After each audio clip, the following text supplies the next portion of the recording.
शुक्रवार की शाम थी। मेरठ जेल के गेट पर एक गाड़ी आकर रुकी। गाड़ी से उतरी वकील रेखा जैन और उनके साथ 3 सदस्यीय लीगल टीम। वे एक खास मकसद से आई थीं, सौरभ हत्याकांड के आरोपियों मुस्कान और साहिल से मिलने के लिए। ये मुलाकात आम नहीं थी। ये मुलाकात थी उस कहानी के उन किरदारों से जो अब सलाखों के पीछे हैं, लेकिन जिनकी दास्तान ने देश भर में चर्चा छेड़ दी है। रेखा जैन ने जेल प्रशासन से अनुमति ली और अपने पैनल के साथ मुस्कान और साहिल की बैरकों तक पहुंची।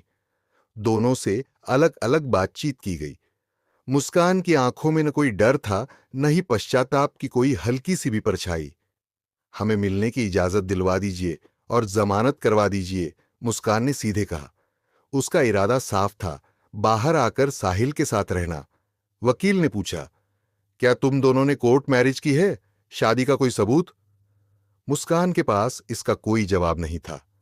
जेल नियमों के अनुसार पति पत्नी को ही मिलने की सीमित इजाजत मिलती है, लेकिन जब वैध शादी का प्रमाण ही ना हो तो फिर वो मान्य नहीं होता है। रेखा जैन ने औपचारिकता निभाते हुए पहले खुद को पेश किया। मैं रेखा जैन, इस केस में आपकी सरकारी वकील नामित की गई हूं। क्या आप मुझे अपने वकील के रूप में स्वीकार करते हैं? साहिल और मुस्कान ने वकालतनामा पर साइन किया। इसके बाद शुरू हुआ असली सिलसिला सवालों का, एक के बाद एक, कुल 15 सवाल। लेकिन उससे पहले सरकारी वकील ने कहा कि पूरी कहानी शुरू से सुनाओ। 11 मार्च 2025 को एक लड़की अपने बॉयफ्रेंड का जन्मदिन मनाते हुए उसे केक खिलाती नजर आती है। फिर 14 मार्च 2025 को वही कपल होली के रंगों में सराबोर दिन में साथ मस्ती करता दिखता है और रात में हिमाचल के एक क्लब में पार्टी करते हुए कैमरे में कैद होता है।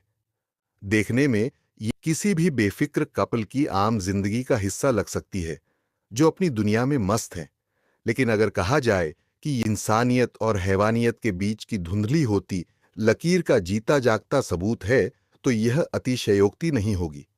दरअसल यह खुशी, यह अय्याशी एक खौफनाक साजिश का हिस्सा थी जिसने पूरे देश को हिलाकर रख दिया। इस रहस्य से पर्दा उठाने के लिए हमें होली से 14 दिन पहले के मेरठ शहर में जाना होगा, जहां इस भयावह खेल की नींव रखी गई थी।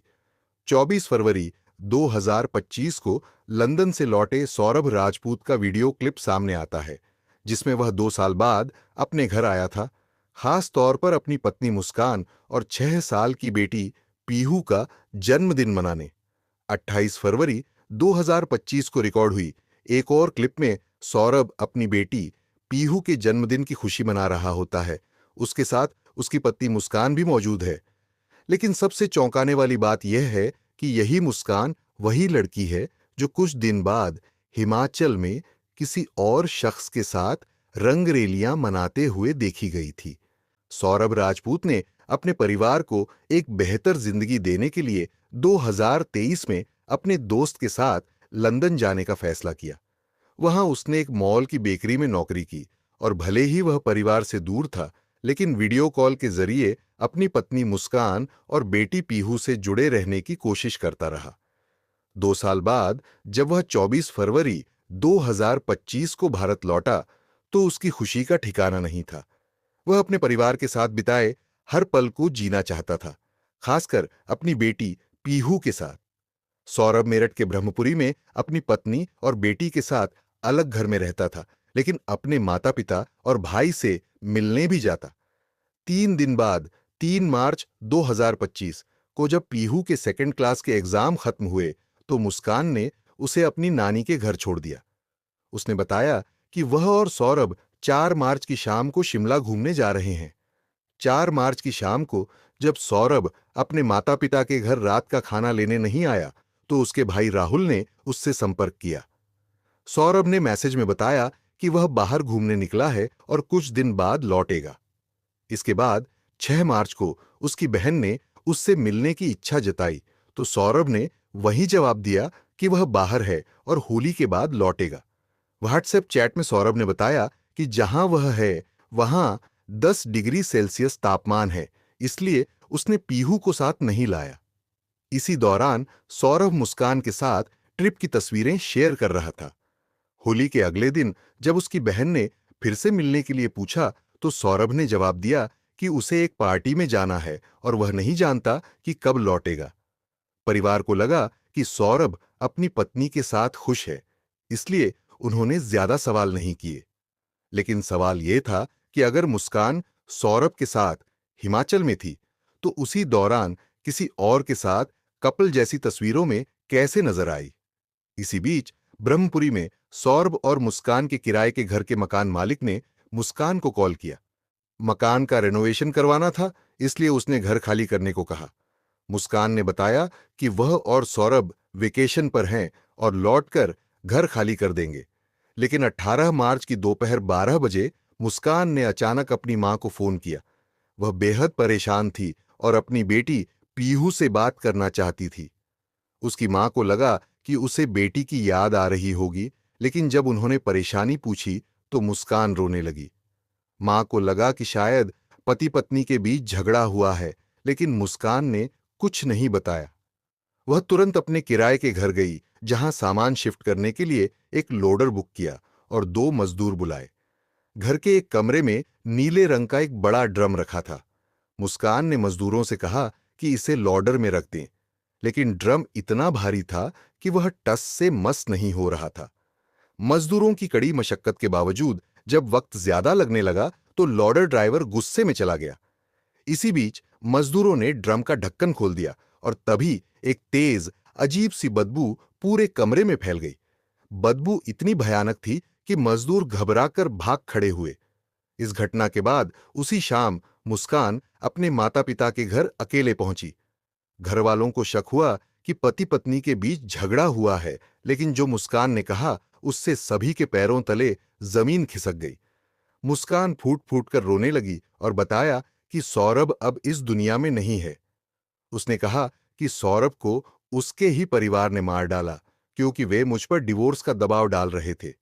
लेकिन सौरभ मुझसे इतना प्यार करता था कि उसने यह मानने से इनकार कर दिया, जिससे गुस्से में आकर उसका कत्ल कर दिया गया। इधर मजदूरों ने कशमकश के बाद पुलिस को इस अजीब बदबू और ड्रम के बारे में जानकारी दी। पुलिस को मामला संदिग्ध लगा और वे तुरंत सौरभ और मुस्कान के किराए के घर पहुंची। मकान मालिक से घर खुलवाकर पुलिस अंदर गई और नीला ड्रम देखा। जब पुलिस ने उसे खोलने की कोशिश की तो सीमेंट से भरा ड्रम मिला, जिसमें से भयानक दुर्गंध आ रही थी। ड्रम इतना भारी था कि उसे 10 पुलिस वालों को मिलकर घसीटना पड़ा।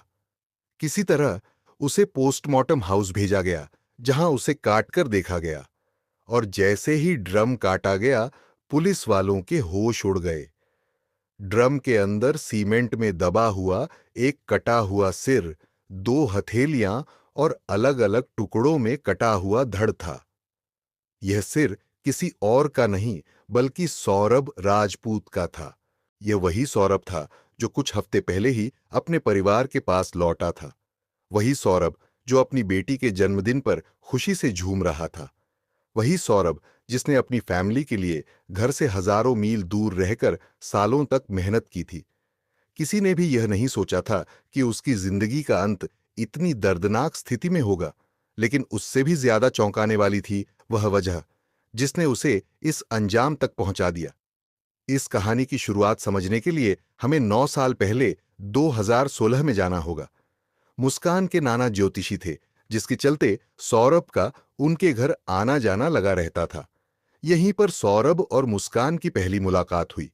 पहली ही नजर में दोनों के बीच एक आकर्षण पैदा हुआ, जो धीरे धीरे प्यार में बदल गया। लेकिन जब यह बात घर वालों तक पहुंची तो दोनों परिवारों ने इस रिश्ते को स्वीकार करने से इनकार कर दिया। हालात को देखते हुए सौरभ और मुस्कान ने परिवार की इच्छा के खिलाफ जाकर कोर्ट मैरिज कर ली।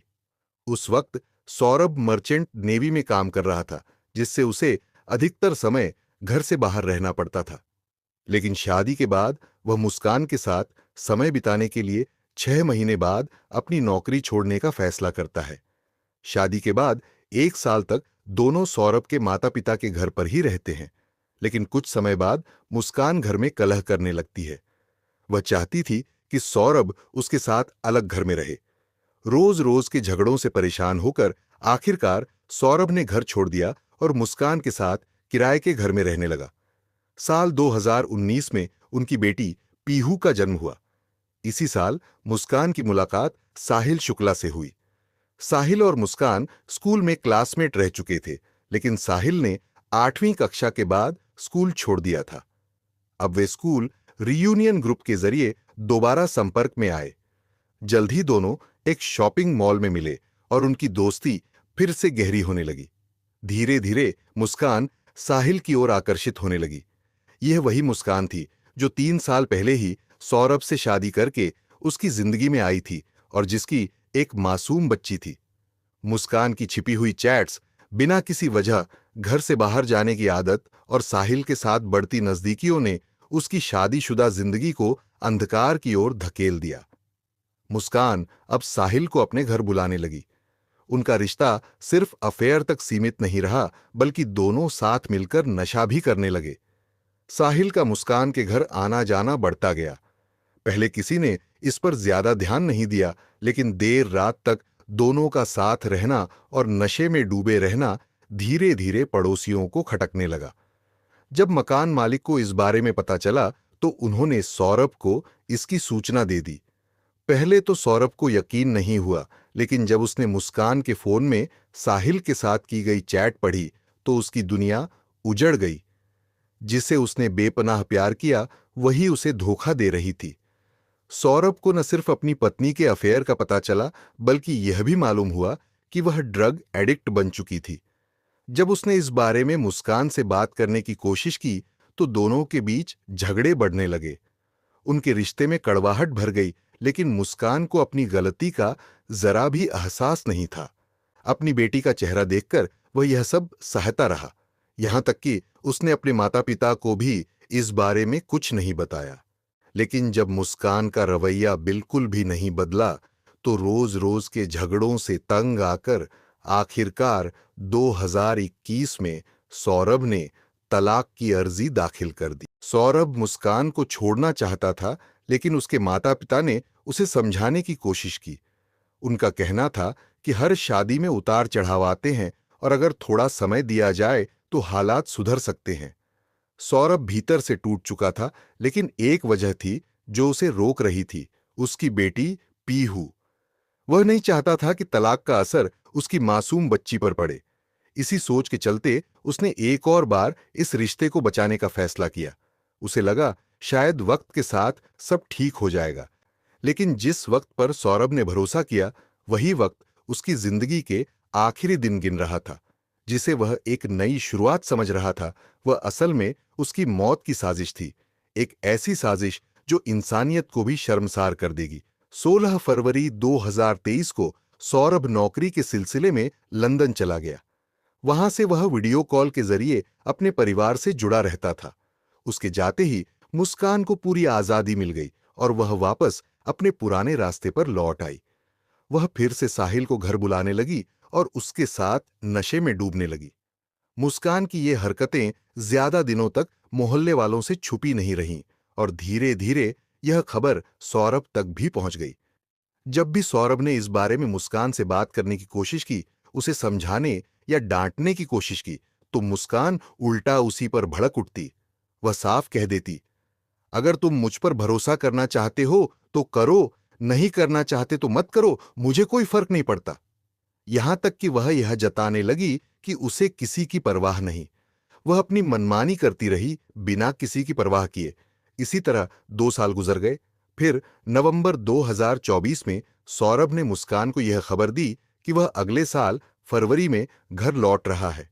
यह सुनते ही मुस्कान बेचैन हो गई। उसे लगने लगा कि अब उसकी आजादी खत्म हो जाएगी। वह बेरोक टोक साहिल से नहीं मिल सकेगी, न ही उसके साथ नशा कर पाएगी। इस डर से उसने एक भयानक फैसला लिया, सौरभ को हमेशा के लिए खत्म करने का। मुस्कान ने सौरभ की हत्या की साजिश रचनी शुरू कर दी और इसमें साहिल को भी शामिल कर लिया। लेकिन जिस तरह से उसने साहिल को इस जुर्म का हिस्सा बनाया, वह भी हैरान कर देने वाला था। सबसे पहले मुस्कान और साहिल ने ऐसी जगहों की तलाश शुरू की जहां वे सौरभ की हत्या के बाद उसकी लाश को ठिकाने लगा सके। मुस्कान अब पूरी तरह से सौरभ को खत्म करने का मन बना चुकी थी। वह बहुत चालाकी से अपनी साजिश को अंजाम देने की योजना बना रही थी। सौरभ के भारत आने से ठीक 2 दिन पहले 22 फरवरी 2025 को मुस्कान ने खुद को डिप्रेशन और एंजाइटी से पीड़ित दिखाकर डॉक्टर से स्लीपिंग पिल्स का प्रिस्क्रिप्शन ले लिया। लेकिन दवाइयों की मात्रा कम होने की वजह से उसने इंटरनेट पर और ज्यादा ताकतवर स्लीपिंग पिल्स के नाम सर्च किए और खुद से ही डॉक्टर के पर्चे पर लिख दिए। चूंकि ये दवाइयां बिना प्रिस्क्रिप्शन के नहीं मिलती थीं, इसलिए उसने यह चाल चली ताकि उसकी लिखावट पहचानी न जाए। उसने पर्चे की फोटो खींची और मेडिकल स्टोर पर जाकर उसे दिखाया। इस तरह वह आसानी से ज्यादा मात्रा में स्लीपिंग पिल्स खरीदने में कामयाब हो गई। इतना ही नहीं, मुस्कान ने शारदा नगर की एक दुकान से चिकन काटने के बहाने 2 तेज धार वाले चाकू, एक उस्तरा और कुछ पॉली बैग्स भी खरीद लिए। सौरभ को मारने की उसकी योजना अब पूरी तरह तैयार थी। सौरभ लंदन से भारत लौटा। वह अगले दिन मुस्कान का जन्मदिन मनाने के लिए बेहद उत्साहित था, लेकिन मुस्कान के मन में कुछ और ही चल रहा था। वह उसी दिन सौरभ को मौत के घाट उतारने की तैयारी कर चुकी थी। उसने पहले से खरीदी गई स्लीपिंग पिल्स का मिश्रण बनाया और उसे सौरभ के ड्रिंक में मिला दिया। लेकिन किस्मत से सौरभ ने वह ड्रिंक पी ही नहीं। इस तरह मुस्कान की पहली कोशिश नाकाम हो गई। पहली नाकामी के बाद मुस्कान और साहिल ने 3 मार्च 2025 का दिन चुना, क्योंकि तब तक उनकी बेटी पीहू के एग्जाम खत्म हो चुके होंगे। इस दिन वे उसे उसकी नानी के घर भेज देंगे, जिससे वे अपनी खौफनाक साजिश को आसानी से अंजाम दे सकें। मुस्कान ने पीहू को उसकी नानी के घर छोड़ दिया। रात होते ही सौरभ हमेशा की तरह बाहर से खाना लेकर आया। यह मौका मुस्कान के लिए परफेक्ट था। उसने तुरंत सौरभ की फेवरेट कोफ्ते की सब्जी में स्लीपिंग पिल्स का मिश्रण मिला दिया। खाना खाने के बाद सौरभ बेहोश हो गया। इसके बाद मुस्कान ने साहिल को फोन किया, जो पहले से ही इस मौके का इंतजार कर रहा था। साहिल जल्द ही मुस्कान के घर पहुंचा। आते ही उसने मुस्कान को चाकू पकड़ाते हुए कहा, पहला वार तुम इसके दिल पर करोगी, इसका वध करना है। आमतौर पर हत्या के लिए कत्ल या मर्डर जैसे शब्द इस्तेमाल किए जाते हैं, लेकिन साहिल ने वध शब्द का प्रयोग किया। इस शब्द के पीछे की भयावह कहानी बाद में सामने आई। सौरभ बेहोश पड़ा था, लेकिन मुस्कान और साहिल ने मिलकर खंजर उसके दिल में उतार दिया। दोनों ने उसके सीने में 3 बार वार किया। बेहोशी के बावजूद शरीर को मिले गहरे घावों के कारण सौरभ की एक आंख खुल गई। वह दर्द को महसूस कर पा रहा था, लेकिन पूरी तरह लाचार था। सौरभ को मारने के बाद साहिल ने उसकी बॉडी को घसीटकर बाथरूम में ले गया। पहले उसने सौरभ का सिर धड़ से अलग किया, फिर उसकी दोनों कलाइयां काट दी। उसने शरीर के 4 टुकड़े किए और पॉली बैग में सिर और कलाइयों को भर दिया। धड़ को बेड के नीचे स्टोरेज में छिपा दिया। हैरानी की बात यह थी कि उसी रात मुस्कान उसी बेड पर चैन की नींद सोई, जिसके नीचे सौरभ की कटी हुई लाश पड़ी थी। रात के 3 बजे साहिल सौरभ का सिर और उसकी कटी हुई कलाइयों को एक बैग में भरकर अपने घर ले गया। साहिल के कमरे में एक शैतानी चित्र, सेटन, लगी हुई थी। रिसर्च के दौरान सामने आया कि यह एक इन्वर्टेड पेंटाग्राम का प्रतीक था, जिसे शैतान की शक्ति बढ़ाने का सिंबल माना जाता है। इस पेंटाग्राम के चारों ओर अंक 666 लिखा था, जिसे नंबर ऑफ बीस्ट के रूप में जाना जाता है। साहिल ने इसी शैतान को प्रसन्न करने के लिए रात के 3 बजे का समय चुना। यह समय डेविल्स ऑनवर के नाम से जाना जाता है, जब सभी डार्क सुपरनेचुरल फोर्सेस की ताकतें सबसे ज्यादा होती हैं। इसी समय साहिल ने शैतान के समक्ष सौरभ का कटा हुआ सिर चढ़ावे के रूप में रखा। उसने कलाइयों का उपयोग इसलिए किया ताकि सौरभ की हथेली की रेखाओं में छुपी किस्मत उसकी जिंदगी में किसी श्राप की तरह वापस न लौट आए। यह घटना केवल एक हत्या नहीं थी, यह इंसान के भीतर छुपे शैतान का सबसे भयानक रूप था। यह दिखाता है कि किस तरह अंधविश्वास, सनक और हैवानियत मिलकर इंसान को दरिंदा बना सकते हैं। यह पूरी घटना पहले से ही योजनाबद्ध थी। सौरभ के शव को ठिकाने लगाने की योजना पहले ही बना ली गई थी। 4 मार्च की सुबह साहिल वही पॉली बैग लेकर फिर से मुस्कान के घर पहुंचा। जैसे ही दुकानें खुलने का समय हुआ, मुस्कान सुबह 9 बजे गेहूं रखने के बहाने ड्रम खरीदने निकल गई और उसे घर ले आई। इसके बाद वह खुद ही सीमेंट की बोरी लेने गई। सभी जरूरी चीजें इकट्ठा करने के बाद साहिल ने पहले ड्रम में सीमेंट का घोल बनाया और फिर सौरभ के शरीर के टुकड़ों को उसमें डालकर ड्रम को बंद कर दिया। शव को ठिकाने लगाने के बाद उन्होंने होम डिलीवरी ऐप से 10 किलो ब्लीच मंगवाया और पूरे घर की सफाई कर डाली ताकि कोई सबूत न बचे। हालांकि दोनों अक्सर नशे में डूबे रहते थे, लेकिन उन्होंने इस खौफनाक अपराध को बेहद चतुराई से अंजाम दिया। जिस दिन उन्होंने सौरभ की लाश ठिकाने लगाई, उसी दिन शाम 7 बजे मुस्कान ने सौरभ के ही पैसों से 40,400 रुपये की कैब बुक की और साहिल के साथ शिमला मनाली घूमने निकल गई। 11 मार्च को मुस्कान ने साहिल को सरप्राइज देने के लिए कैब ड्राइवर से केक पर शंकर नाम लिखवाकर मंगवाया। साहिल के जन्मदिन का जश्न मनाया और फिर कसोल जाकर 14 मार्च को नशे में धुत होकर होली खेली। सौरभ के ही पैसों से वे 3 दिन शिमला, 3 दिन मनाली और 6 दिन कसोल में रुके।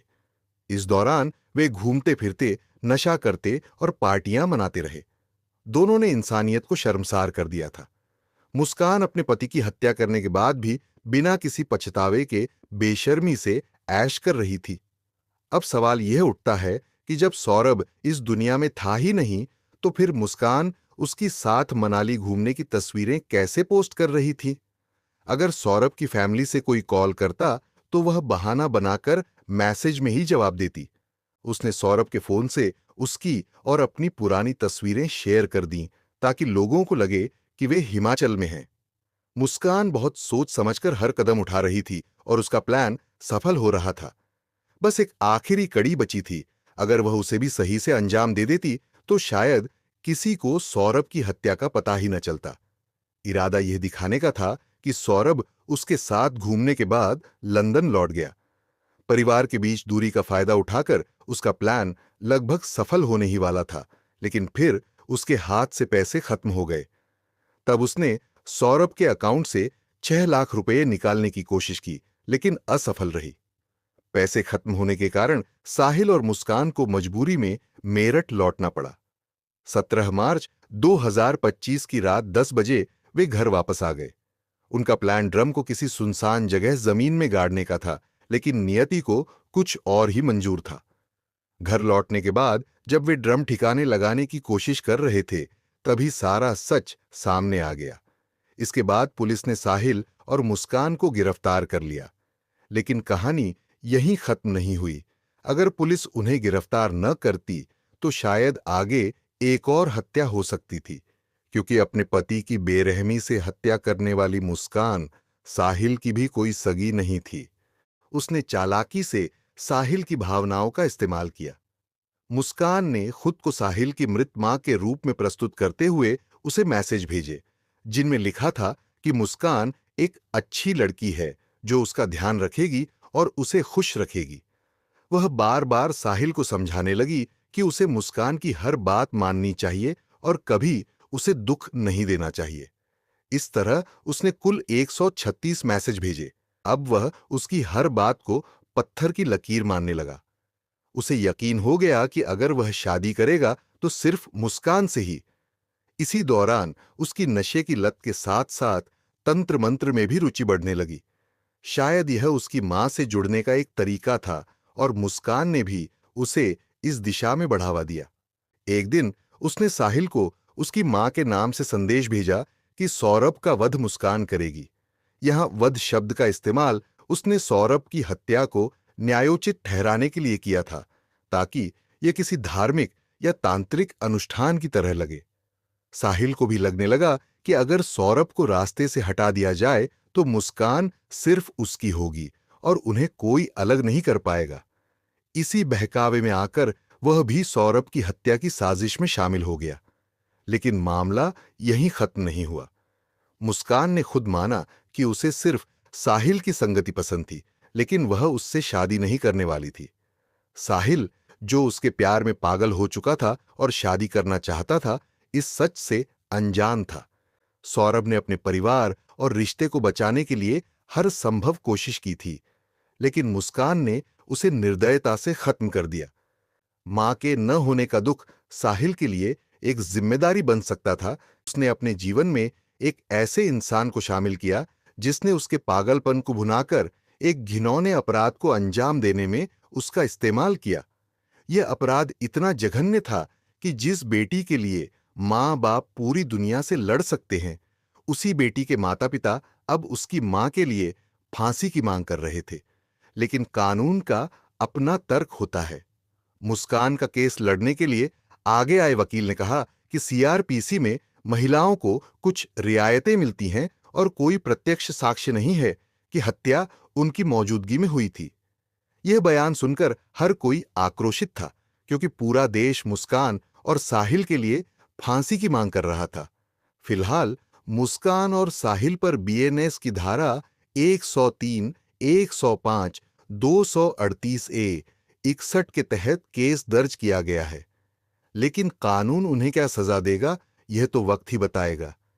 वकालतनामा पर साइन किया। इसके बाद शुरू हुआ असली सिलसिला सवालों का।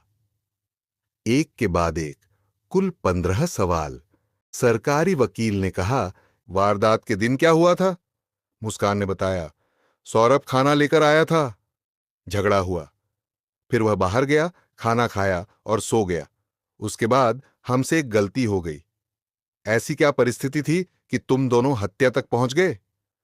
हम बुरे लोग नहीं हैं, ऐसा करने की सोची नहीं थी, मुस्कान ने जवाब दिया। जब उनसे उनके रिश्ते के बारे में पूछा गया, मुस्कान ने बिना झिझक कहा, पहले दोस्त थे, अब मैं साहिल से प्यार करती हूं। साहिल ने बताया कि वे साथ पढ़ते थे और दोस्ती धीरे धीरे प्यार में बदल गई। साहिल ने स्वीकार किया कि उनके संबंध पति पत्नी जैसे थे, भले ही समाज ने इसे मान्यता नहीं दी। जब मुस्कान से सौरभ के बारे में पूछा गया, उसकी आवाज में ठंडक थी। वह अच्छा इंसान था, लेकिन मुझे अकेला छोड़ गया। झगड़े 2 साल से चल रहे थे, मैं बहुत अकेली हो गई थी। फिर बात तलाक पर आई। क्या तुम तलाक लेना चाहती थीं? नहीं। तो सौरभ क्यों नहीं देना चाहता था? क्योंकि वह मुझसे प्यार करता था। उनके परिवार की भूमिका पर सवाल आया। तुम्हारे परिवार वाले तुम्हारे साथ क्यों नहीं? उन्हें लगता है कि मैंने कुछ गलत किया है। ये जवाब बताते हैं कि मुस्कान न सिर्फ समाज से बल्कि अपने सबसे करीबी रिश्तों से भी कट चुकी थी। जब उनसे पूछा गया कि उनकी मां ने फांसी की सजा की बात क्यों की, मुस्कान ने बस कहा, वो मुझसे पहले से नाराज थी। नशे, शादी और वारदात के बाद के सफर को लेकर भी सवाल हुए। क्या उस रात तुम दोनों ने नशा किया? थोड़ा सा। क्या मंदिर में शादी की? हां, मंदिर में शादी की थी। हत्या के बाद कहां गए? बस घूमते रहे। पुलिस तक कैसे पहुंचे? हम खुद ही पुलिस के पास गए थे। इन जवाबों में कुछ खास था, या यूं कहें कुछ गैर मामूली। न कोई ग्लानि, न कोई पश्चाताप, न ही कोई अपराध बोध। जैसे सौरभ की हत्या उनके लिए बीते कल की एक मामूली घटना थी, एक ऐसा पन्ना जिसे पलटकर वो आगे बढ़ चुके थे। लेकिन उस दिन मेरठ जेल की दीवारों के भीतर एक ऐसा दृश्य घटा जो इंसानियत, रिश्ते और अपराध की जटिलताओं से भरा था। मुस्कान और साहिल के चेहरे पर वो मासूमियत नहीं थी जो उनके उम्र के लोगों में होती है, बल्कि एक अजीब सी शांति थी, जैसे उन्होंने खुद को अपने फैसलों के साथ पूरी तरह स्वीकार कर लिया हो। पर क्या कानून भी उन्हें स्वीकार करेगा?